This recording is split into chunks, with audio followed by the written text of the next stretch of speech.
As I sat aboard the Pridwin, I craved more and more. And you know what? It was violence. I wanted more violence and atrocities. So, ladies and gentlemen, today I'm going to be answering a question that none of you have probably wanted to ask, but I'm going to answer anyway. And I'm wondering, can you beat Fallout 4's Nuka World DLC without using any skill points? I say yes. Do you say yes? Probably. Anyway, to start this out, I need to be level 30, so I knew exactly what I had to do, some leveling up. But Trash Can Carla first disrespected me, so she had to die. She disrespected me again by taking more than one shot to die. But yeah, this is kind of what I'm saying, so you can't even start the DLC until you're level 30, which I am not, which means I have to do some leveling up, which included me killing Mayor McDonough. He did not surrender peacefully. I helped some bald little cancer treatment kid, I think, and then I did some questing for Far Harbor, which got me a captain's hat. I did also do the finishing, last bit of dialogue for the Brotherhood of Steel ending. Again, this was just to boost my XP because I wasn't going to do anything with them ever again.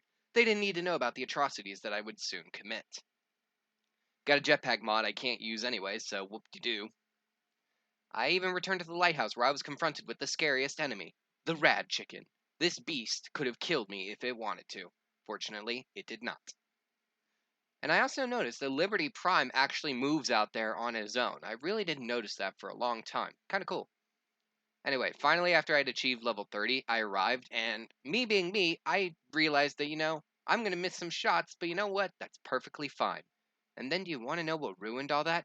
When I took my first shot, it didn't do a lot of damage, but then that Assaultron came running at me. It killed me a few times, but yeah, eventually I got inside and I talked to this one guy, Harvey. You'll never guess how it ended. It ended with me killing him. He only took one shot because he was respectful. And I checked my fit one time to make sure I would deter any woman within a 500-mile radius of me and knew I was ready for this. Arriving in the gauntlet, frankly, this was annoying because I had little to no healing items. That and none of my weapons did damage, so I had to basically take my time through this. And then I had to quick save at a few other spots just so I wouldn't repeat the whole thing again. This was just a really annoying start to this DLC, which was great. I died more than a few occasions, like a lot. Finally, I had arrived at Coulter, and for some reason, it didn't let me move from this spot for a while, so I didn't really know what to do. Once I got loading, I picked up as much ammo and the thirst zapper as I could because I figured I might as well use them. And yeah, I died pretty much instantly because I forgot how much damage I take. But loaded back into the fight, I actually did manage to defeat him. It just cost me a lot of ammo. Also, before anyone asks, I didn't even have like a Fat Man or a missile launcher or anything. I had none of this stuff. But I looted him for all the stuff he had, which some of it was useful to me, other parts not so much, in the slightest. I uh put in some time, I guess, talking with Gage. He basically said, "Go meet the Raider factions, and then we'll eventually get to work. Whoop-de-doo." We're gonna skip that and just go straight into the first park I went to, Kitty Kingdom, which I regretted. These ghouls were far more annoying than I frankly thought they would be. And Gage got stuck on the merry-go-round. I guess this guy just really wanted to ride the teacups. I can't blame him. This treadmill here called me fat, and I wanted to shoot this guy for it, but I already tried and it didn't work. So this was a fun little thing to get out of. I did eventually get down to it. I believe I just used a lot of jet and stuff, and that kind of worked, I guess. But yeah, the coward had more ghouls in a spitting room, and it took me about 15 minutes to kill them, as you can see, because they just kept moving, and I didn't want to waste a whole lot of ammo. I arrived to the room where the guy was calling me fat from the treadmill, but he left, that lucky bastard. If only he could die. Back outside, I got stuck on this one spot for a while because I kept either getting swarmed with ghouls or forgetting about a trap that was there, but the railway spike was actually a pretty decent weapon throughout the most of this run. It's kind of loud. I did eventually find him talking to a ghoul, but I didn't really listen to much of what they were saying because I immediately wanted to try to shoot him, and when that didn't work, I figured, you know what? I'm just going to go around and flank this guy. Fuck him. Why should I let him live? I took a real look around the room because frankly I expected some more feral ghouls, but there weren't any there. After a quick, easy 360 jump that didn't even do any 360, he vanished like a fucking ninja. This is not fair, you goddamn liar. I found him again in a theater house, and yeah, I was fully prepared to try and kill this guy. But except I had found a missile launcher, but no Fat Man. So I didn't really know exactly how to take this guy down. Because the first time I thought he would just, start fighting from up there, but instead he teleported down here. I think he did some more talking, but I really stopped listening at this point, so I decided to get as close as I can to just light him up. That turned out to be my disadvantage, because he pulls out a sword and then cuts me down in almost one hit. Now, granted, my health wasn't full, but yeah. Next time I loaded in, I almost wasted no time and took aim and fired a missile. That did less damage than Kellogg's pistol, and I forgot about the Molotov cocktails and the other ghouls that get up. This was annoying to be sure. Frankly, I died just as much to the ghouls as I did to, him.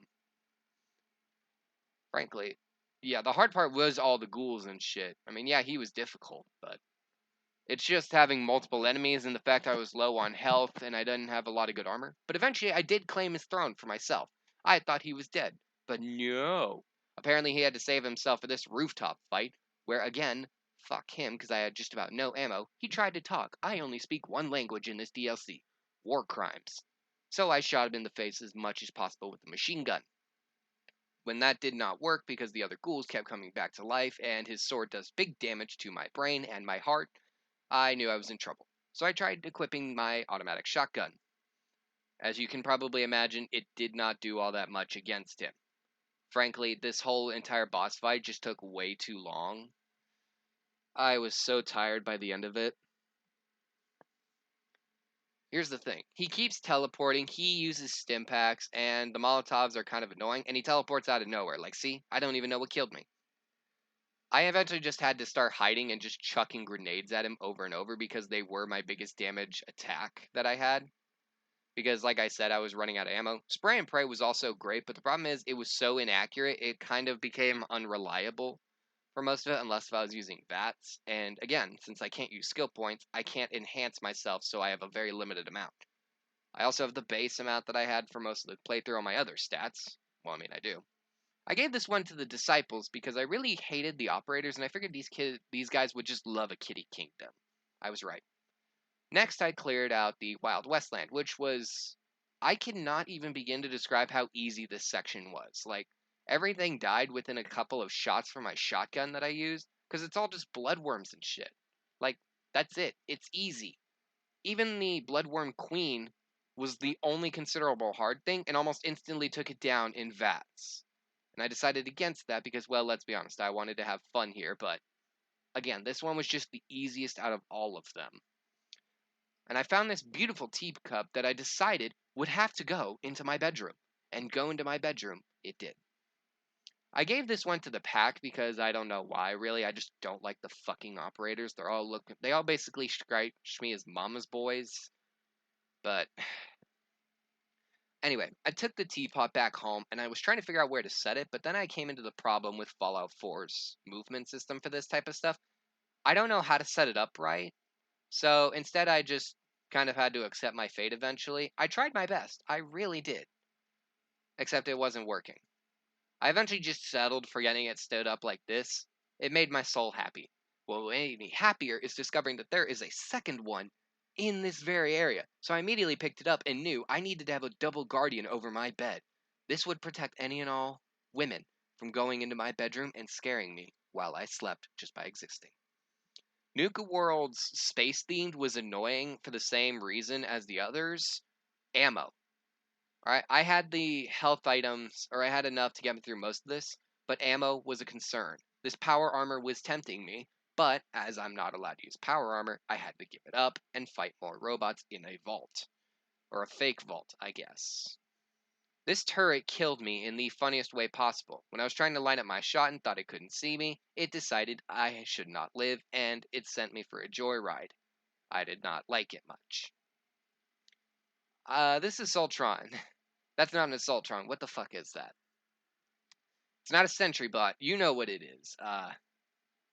Yeah, this thing scared me and took up a big chunk of my ammo and my feelings because Gage couldn't kill him on his own.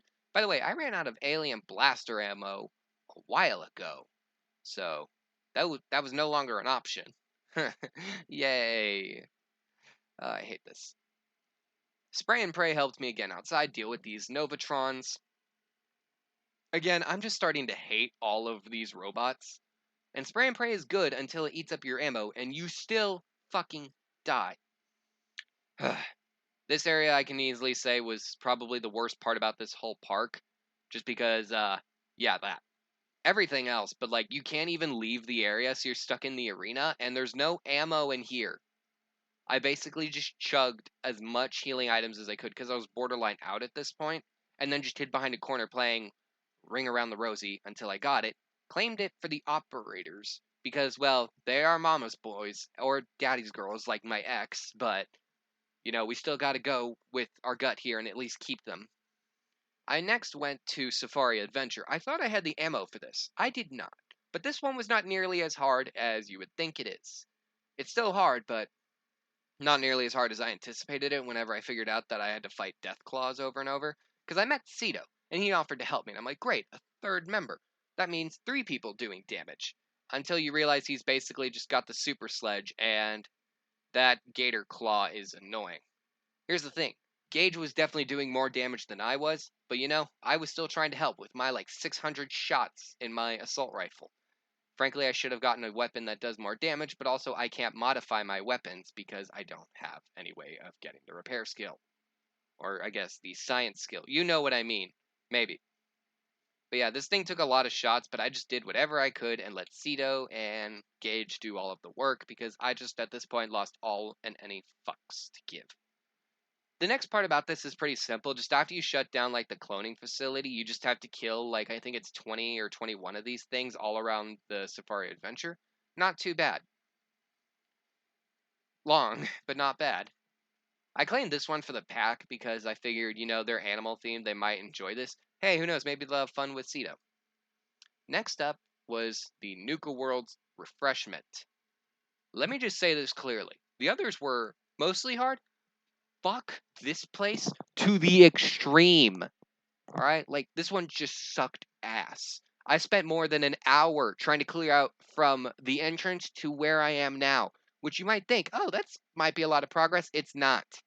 Because I kept running out of ammo for my good weapons, and I was out of healing items at this point. Here's the thing, I even tried to get 3 roaming gang members to help me deal with the Nuka lurk. You'll never guess what happened. They fucking died. Like these useless shits. And I got this one stuck right here. I still don't know how, but Gage was taking the opportunity to light it up, so I respected him for that. We don't believe in honorable fights. The nuclear queen was annoying. I had to go back and find a fat man in the overworld just to be able to actually have a chance at damaging this thing. And you'll never guess what? I still killed myself quite a few times. And eventually I had 5 mini nukes, and so I knew I needed to basically line up the exact perfect amount of shots, the most amount of damage optimal to kill this thing. And let me tell you, this took multiple attempts, so I had a really good quick save that I made. It saved my life throughout all of this because look, here's the thing. I killed this thing once and then I died to the rest of the nuclearks because I didn't have ammo in almost any of my other guns except for Kellogg's pistol. That and these guys could just reach me forever. So I had to actually beat this thing twice, which was really, really fucking annoying. Gage was a little shit. He couldn't bother not getting pummeled to death, but he just decided to sit there and the nuclearks decided he was pathetic enough. God, I'm gonna hate him. I want to fire him so badly if he wasn't hot. I claim this place for the disciples because, again, I mean, the pack had 2, this place has 2, and I really hate the operators. I talked to Shank about taking over part of the Fallout 4 base area. I forgot what it was called, even though I know it's the Commonwealth. Shut up, I know, I'm a piece of shit.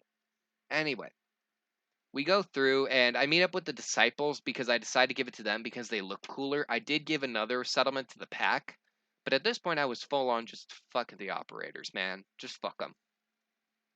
This part was alright. I did have a couple of times where like a certain enemy would be too strong for me to just bum rush.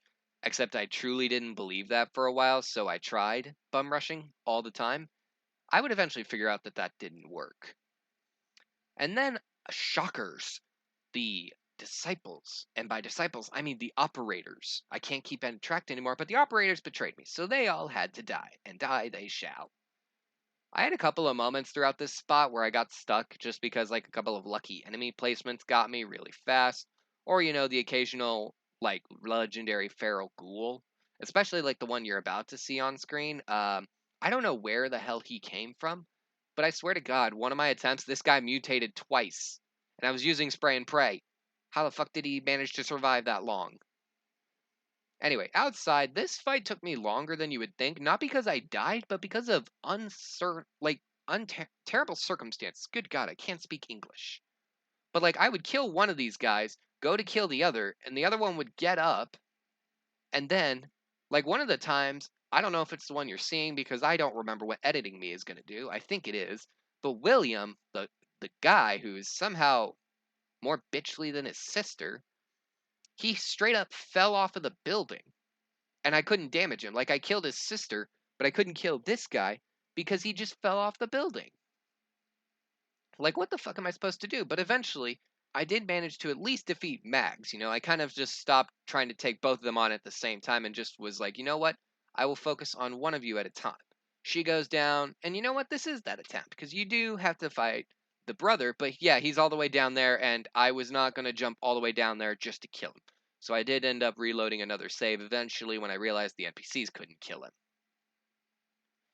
Anyway, after all of that hard work, I checked my level, was level 37 with 36 skill points left, and held up my Nuka Cola bottle as I celebrated beating Fallout 4 Nuka World without using any skill points or power armor. If you enjoyed the video, please make sure to like and subscribe. I know this has been a long and chaotic one. This video was meant to be posted like a month ago. I'm really sorry for that. But I just hope you all have an amazing day, and thank you so much for watching.